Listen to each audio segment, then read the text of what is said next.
there, great to have you back with us. I'm Joanne Joseph and I'm with Eusebius McKaiser, and we are talking children's literature today.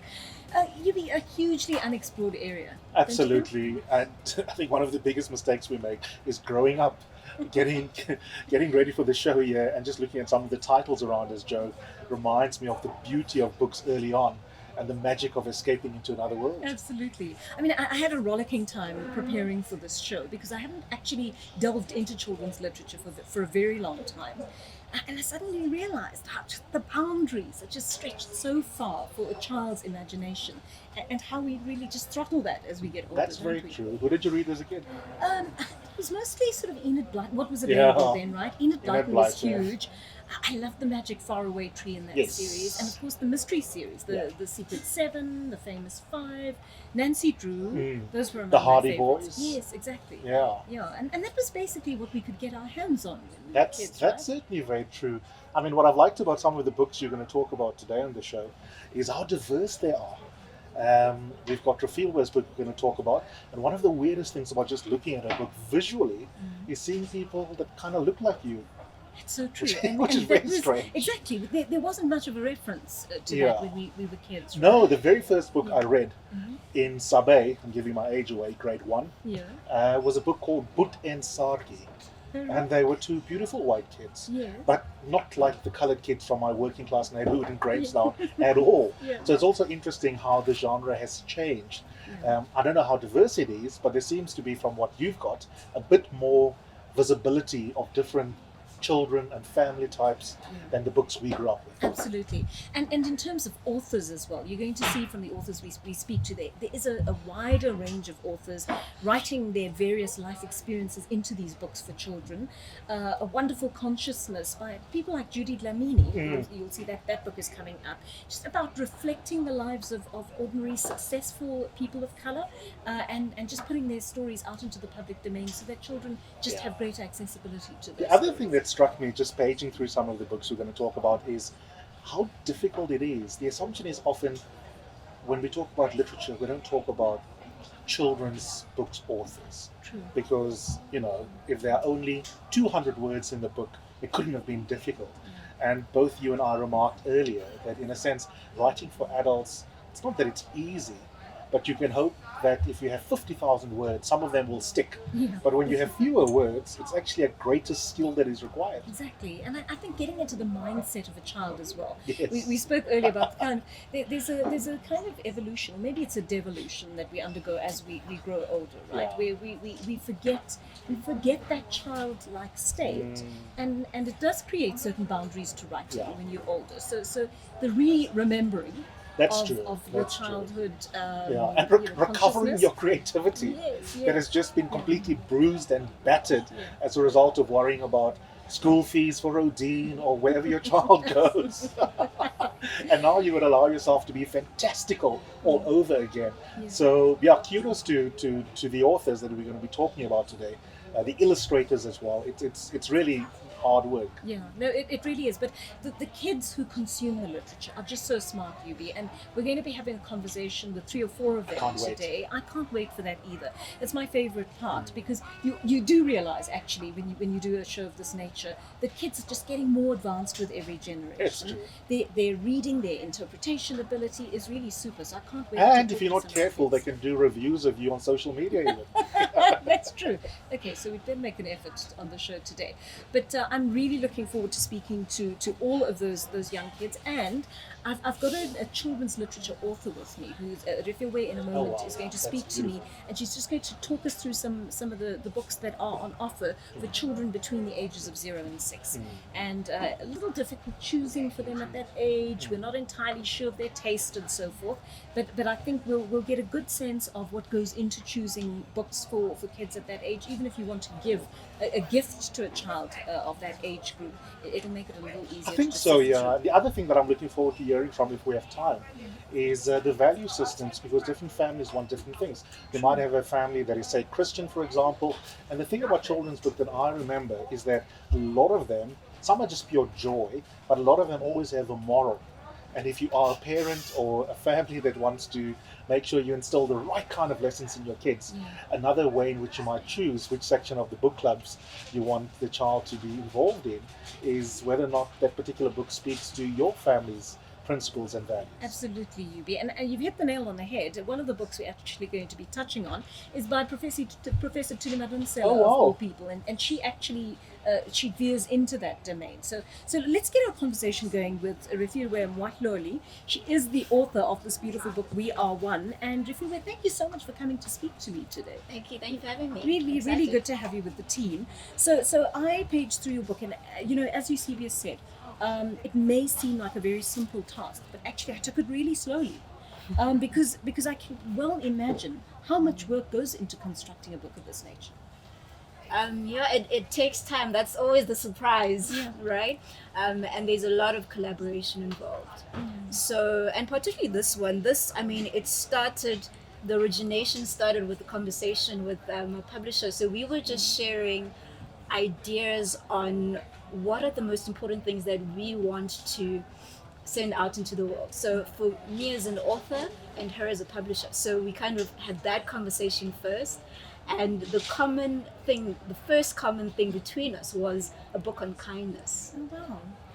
So, after having that, she shared her opinion on, I'd love, her name is Mimi Duplessis, just to be clear. Yes. So she said, I'd love to do a book on the ABCs of kindness, so that was where she was.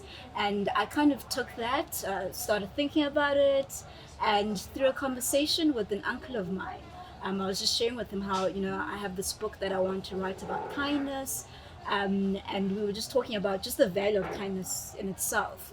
And through that, she was like, just bringing in Ubuntu, such a critical element of who we are as Africans, and somehow bringing that into what you want to write about kindness, that's something to look at. And it sparked something in me, honestly, it did. And that's where this book comes from.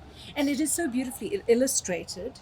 And I think it's really the kind of thing that one wants children to start thinking about very, very early in a society as fractured as ours, right? Absolutely. So I don't want to give too much away about your book, no spoilers, but really beautifully illustrated and a very diverse set of children reflected in this book. Absolutely. Yeah. And you see, so now that's part 2. Okay. So I write it and, then submit it to the publisher. And then again, the collaboration is now the illustrator's artistic interpretation of what I've written, right? And that's a whole nother process. And honestly, she's done such a beautiful job. So it's illustrated by Zinalda. Yeah. Because of the diversity that we inherently have in our country, on one end it makes it easier because she has reference when she's drawing, when she's depicting the diversity in our country. Yeah. And then on the other end, I think there's a challenge to that, because how do you become as inclusive as possible? So when I first saw these images, I was blown away, because what really stood out for me is it's not just about the color of skin. It's the incorporation of our different cultures, the different places that we all live, our socioeconomic statuses, our religion. So you kind of see every kind of child in this book. So it's one thing I'm very proud of, how the words, the marriage of the words and the visuals have created something beyond anything I think either of us individually could have imagined. Yeah. But when you bring in all these different minds and thoughts and values and different people, Yes. you get a book like this. So I'm quite And proud of it. In how many languages is it available? So it's currently in 3 of our official languages. This is Zulu, Afrikaans, and English. Okay, fantastic. Well, we're looking forward to this one. I'm glad to see it on the shelves, and I think it'll make a lovely gift over Christmas time. We've also asked you to review a couple of books for us, Refilwe, because I think your experience as a writer of children's literature also gives us a fair idea of exactly what we should be looking for in terms of gifts and to get our children reading. This I thought was a very sweet book, Will You Be My Friend? Yeah. Something we can perhaps take for granted as adults, but less so as a child. Yeah. Yeah. So I love it. This is actually a sequel. The original, Guess How Much I Love You, is over 20 years old. Yes. And so when I received this to review, I went back and read the first one just to kind of get myself there. And at the back, it was such a nice surprise. At the back of the first one, my niece has written there, I love this book. When she was obviously much younger, loved Deb. So what's really beautiful, I think, from the first book was just the element of and purity of love, between I don't know if it's a mother and father or yes. I mean, it's difficult to say. Maybe that's not such a bad let's say thing. parent and child. Yes. It's nice, so you don't actually tell, but so they just that simple love, right? It's a simple story, and I think what I really love about the sequel is how they've kept that simplicity. It's now love between friends. So once you experience the love in your own home, being able to go out and explore, I think, and I think it's a beautiful message if you look at it that way. When you go out into the world to explore, you already come from a loving environment. So it's almost like she attracts love again. So I love it. It's fantastic. What we'll build, I mean, that's a bit of a new one. And I found it a little bit disconnected in places, but perhaps as a children's author, you read it differently. So again, this is in a way as another sequel, because what he's done, I really go into the history of it. Yes. So he first wrote a book for his son. Right, this is Oliver Jeffers. This is Oliver Jeffers, the author. I'm a fan of his. He first wrote a book for his son, and it was really about him imagining the kind of world that he wants his son to grow up in. And it was more focused on just the planet and us preserving our planet. And so what he's done here, I think, him having now a girl child, he's brought in that element of the kind of world that I would like us to create, you and I, my daughter, So it comes from that kind of background. And again, like Eusebius mentioned earlier, there's so much beyond those few words, right? And why it's so important to write like this is because children at this age understand things from a metaphorical point of view. So if you come at it like as it is, they get bored, they'll just switch off. But so when you and that's why what we'll build, if you read it just as is and not kind of get into the child's mind, it will seem like, what is going on here? But it's those little elements, the literal building that he's talking about, it's more than that, right? And when they take rest and he's playing with her, all those things come together. So that's what's beautiful about this. I think the message behind it, I think, is again spending time with family, building our own world that we'd like to see. So I loved it. It's also a beautifully illustrated book. What we'll build, plans for our together future by Oliver Jeffers. So there's another book that I don't think we're going to have time to review now, but I thought we should get a bit of background information on it. It is called Mellos Kingdom, and it's by Professor Thuli Madonsela. Yes, this is part of what she's been doing since she ceased to be the public protector. She wrote this one for her granddaughter, and she sent us this message as to how she came up with the idea. I have always wanted to pass the ancient wisdom of storytelling to my grandchildren, and this is a gift to my granddaughter, Mello, and children her age and other ages. It is a gift about stories of courage, kindness, and all the values that we were brought up with. Without parents sitting around the table and telling them, we're not teaching us values of building our character. They built our character through fables and proverbs. It is our hope that this particular book is not just going to build the character of children, but it will help them to navigate life more joyfully and in a God-centered way. And we do hope that it will bring up children that are more kinder, that are more compassionate, more courageous, and more willing to coexist in a peaceful and loving world.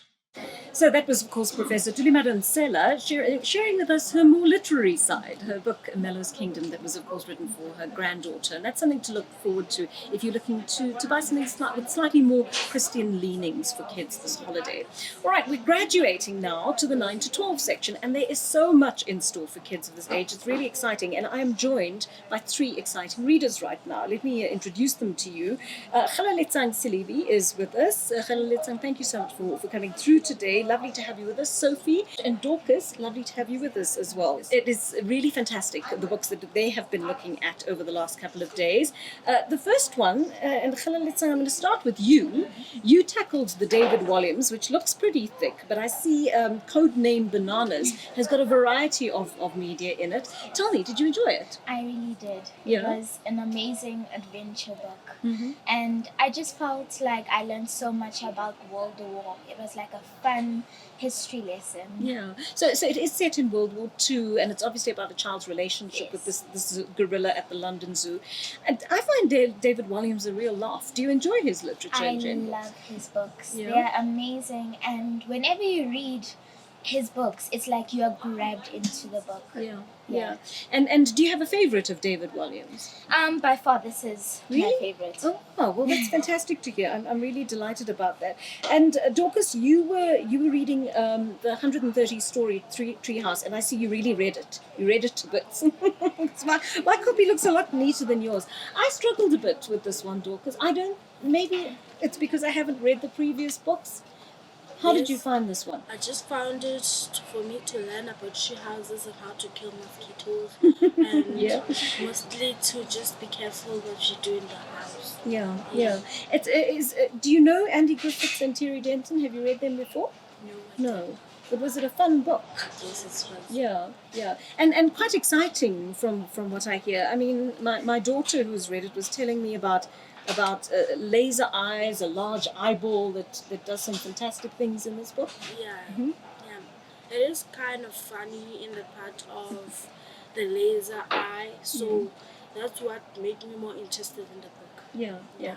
Do you think this is a good holiday read? Yes, it is. So this is the kind of gift that you would like to receive or give to someone in your age group? Yes, I would like. Yeah. And how old are you?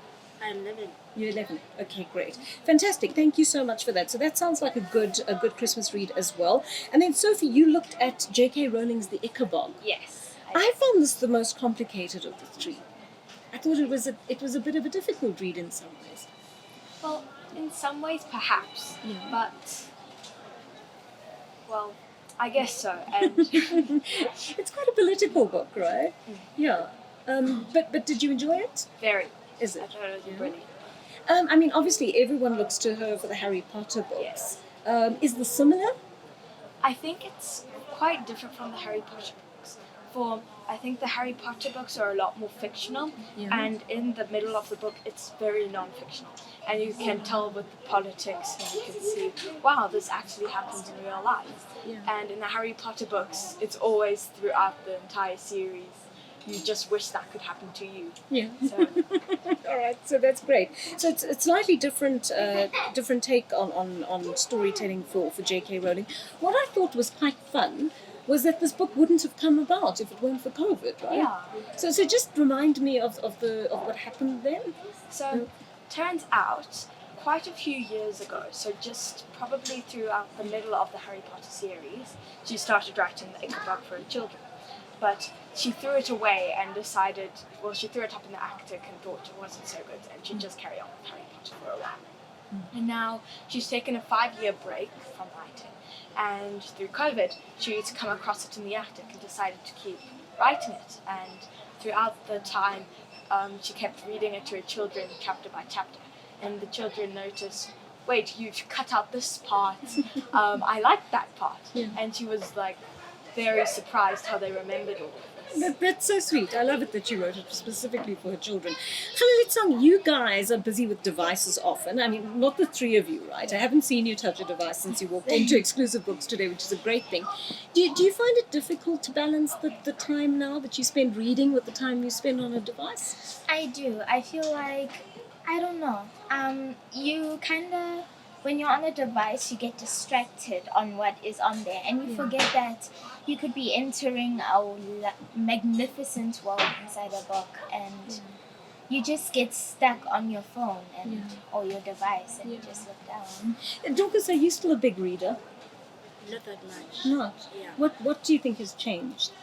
The change is with this book, because when I started reading, I got started and I get important books, so I just wanted to read more books. Yeah. So the most important thing is that I read this book, so I'm gonna read other books. I'm so glad. I'm so delighted, Dorcas, and thank you for taking the time to read it. Sophie, so good speaking to you and to Khalilitsang as well. And Dorcas, lovely having you with us. And guys, please go out there, be ambassadors for these books, okay? And for any other books that are interesting you. I know you're all probably on social media, so we'll try and tag you in whatever we can on this, and share your wonderful ideas about reading with all the other kids out there. We want to try and grow this reading community as much as possible. Thank you so much for being with us. Thank you for having us. Thanks very much. Thank you for the book. All right, so don't go anywhere yet. There's one thing I just wanted to throw to. This is actually something for young adult readers, and this is called Grow to Be Great by Judy Dlamini and Lebogang Masango, and they actually wanted to tell us a little bit about it. You'll see some very familiar names in this book, people like Sisonke Msebang, the president, even Maria Ramos, and so forth. Let's hear a little bit more about what went into the making of this book. Hi, my name is Judy Dlamini. And I'm Lebogang Masango. Lebogang and I wrote this book, Grow to Be Great, to empower young people, to inspire them, to remind them that their dreams are valid. It covers the stories, the life journeys of successful African leaders, like the president of the country, President Cyril Ramaphosa, who's also the African Union chairman. We wrote this book to remind you how great you can be if you just work hard to fulfill your dreams. Of course, most of us recognize these names and we know they are successful. Just like many of us, these leaders faced enormous challenges as they grew up, but through hard work and unwavering belief in their dreams, they succeeded beyond expectations. Yes, Lebogang. We're hoping that through reading these stories from our leaders, it will inspire you to be great. You are our future leaders. There is no bright continent without your contribution. Your dreams are valid. Grow to Be Great is there to remind you that indeed you can grow to be great. So we've dealt with some fun reads, and we've done some slightly more educational reads as well. Judy Dlamini and Lebogang Masango book being one example of that. But I really want to bring in another one that I think could be fun in the long term. It is called Manage Your Money Like a Grown-Up, and it is supposed to offer the best money advice for teens. The author is Sam Beck-Bessinger, and why it caught my attention was because Eusebius was speaking about a friend who has bought this book for her daughter, a very young entrepreneur, I understand. So we thought we'd invite them in, to have a chat with us on the show and just see exactly what they got out of it. Dinesh Balia is that mom, and thank you so much for joining us. Erin Lilly, who is the recipient of the book. So Dinesh, what made you buy it in the first place? I bought it because I wanted her to learn how to manage her money and not depend on mine, basically. Long story short, when you have a teenager, you know how expensive it is. And so I wanted her to just learn a little bit more about where that money comes from and its value, actually. So Erin, how have you found the book? Good. It was interesting and it taught me a lot of stuff. So in terms of, you get your pocket money, for example, has it taught you how to manage that better? Yes. Yeah, and if you give me a sense of this. I mean, some people think that it's too early for kids to be learning about money in such a formalized way. Do you think it is? No, I mean, I guess the more you know is better. Yeah. Because you can use it in the future. Exactly. And how old are you now? 12. 12. So what do you think? I mean, has this changed how you save your pocket money or how you budget for things? Well, I've always saved my money and used it when I needed it. So, yeah, it has. And do you think this is something you'd want to share with your friends? To give them some tips on how to do the same with their pocket money? Yes, but I think my friends wouldn't listen to the book. They just keep on using the money. See, that's part of the problem, right, Dinesh? That there isn't this culture of saving or entrepreneurship amongst our kids. I think the big thing for me about the book was when we think about financial literacy, we think about saving, and that's what we teach our kids. We don't teach them how to spend their money well, how to make good decisions about it, and how to grow it. And Erin, as you know, as she's just said, always saves her money. But when she wants something, she struggles with how to make a decision as to whether she can use it or not use it, or what value it brings to her in the future. And I think this book has shifted that thinking a little bit. It just makes her think a bit more carefully about what I can spend my money on and what value it brings to me. So have you been able to make some better decisions on that after reading this book, Erin? Yes. Yeah. And I don't know if you want to tell me, because maybe you have some gifts in the pipeline for Christmas that you don't want to share about. Mom, close your ears, please, while Erin tells me. Has it given you any idea? No, not really. I just normally use it to buy more books. Yeah. Yeah, well, that's a good investment. Our sponsors are more than delighted to hear that. She just buys books, like literally. She saves all her money, and the only time she spends money is when she wants to buy books. Okay, well, I think that's a fantastic way of spending it. That's how I spend my money, Erin, to be honest with you. What would you say to other parents, Dinesh, who may say, and I want to bring in the cultural imperative here, right? Because there are families that have particular rules around saving. There are others that say children are not entitled to pocket money. There are some that say if you get pocket money, you will spend it a certain way. You will tithe towards the church, or you will put it towards charity, or you will do this or that. Should we be quite so prescriptive with our kids, do you think? So what I love about this book is that it's not just pivoted on getting pocket money. It's about thinking about ways in which you can get money outside of your parents. So things like if you want to babysit, if you want to start a little business on the side, it refers to it as a side hustle. If you want to start a little book club, those kinds of things. So you're getting the kids to think about ways to generate that money outside of their parents themselves. I do think, we've got a culture of helicopter parenting for the most part. We've got this culture of really paying attention to every aspect of life. One of the things we don't talk about in our families and our homes and with our kids is about money. How to manage it better, how to save for the future, how to add value to it, how to take away, and that's critically important going forward. I think what COVID has taught us and what lockdown has taught us is how few of us know actually how to manage our money. And the book starts off with a bit of a disclaimer saying that actually most adults don't know, most grown-ups don't know how to manage their own money. So it's a bit misleading, the title's a bit misleading, but we want you as a child to do better. Yeah, I think it's wonderful. And as you say, not a bad read for adults either. Absolutely. We've got some gaps in their knowledge. It's journalism lecturer Dinesh Balia and her daughter Erin Lilly. Thank you so much for being with us today. Thank you, Jo. All right.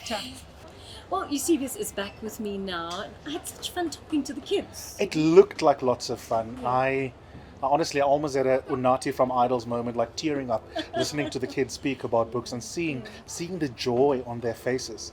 It just made me realize how absolutely cruel it is that we don't have well-stocked public libraries, a library in every school in this country, and I must say the moms in the background. I took some pictures that I want to put on social media, seeing the pride and joy on their faces, and it made me realize, Joanne, the beauty of instilling a love of reading in children, the ability to connect, also the opportunity between parent and child as well. It's just wonderful. It really is wonderful. It's funny you say that. I've had a lot of parents say to me, "Oh, you're so lucky that your daughter reads books." And actually, luck has nothing to do with it, right? It's a kind of conditioning that you've got to build into their upbringing. And as they grow, books have just got to be a part of their lives. But as you say, in South Africa, that's not so easy because access to books is such an issue. But that bonding opportunity is huge. So to parents who are watching, you've got to take the initiative. Read in voices, allow yourself to be silly, be completely playful. I mean, watching Dinesh and Erin talk about financial literature for a 12-year-old, I mean, that was amazing. And the other thing I learned listening to your conversation with Rafilwe is, as happens with mentoring between adults and younger folk, you often check in with yourself through that process. So you might think you're buying the book for your teenager, but you are also teaching yourself how to use money for the first time. That's true. And there's so many gaps in our education anyway. I thought that book was really something that lots of parents and kids ought to defer to. So you can, of course, watch this online, again, whenever you like. It's on Exclusive Books YouTube channel. It's also going to be on Facebook, on Instagram as well. And whenever you'd like to just check in and have a look at what is available available on the shelves. The easiest way is probably to do that online, www.exclusivebooks.co.za. And of course, Yubi, there are also vouchers, right? So if you don't know exactly what you want to buy someone, but you have a sense that one of these books will appeal to them, you're more than welcome to go onto that website and do a search, or go into an exclusive bookstore and get hold of one of those vouchers for them. So that's where we wrap it up here. Keep reading. Absolutely, that's the best advice, and thanks very much to Exclusive Books and to our partners as well. They are, of course, Pan Macmillan, Jonathan Ball, Jacana, and NB Publishers. Take care. Happy holidays.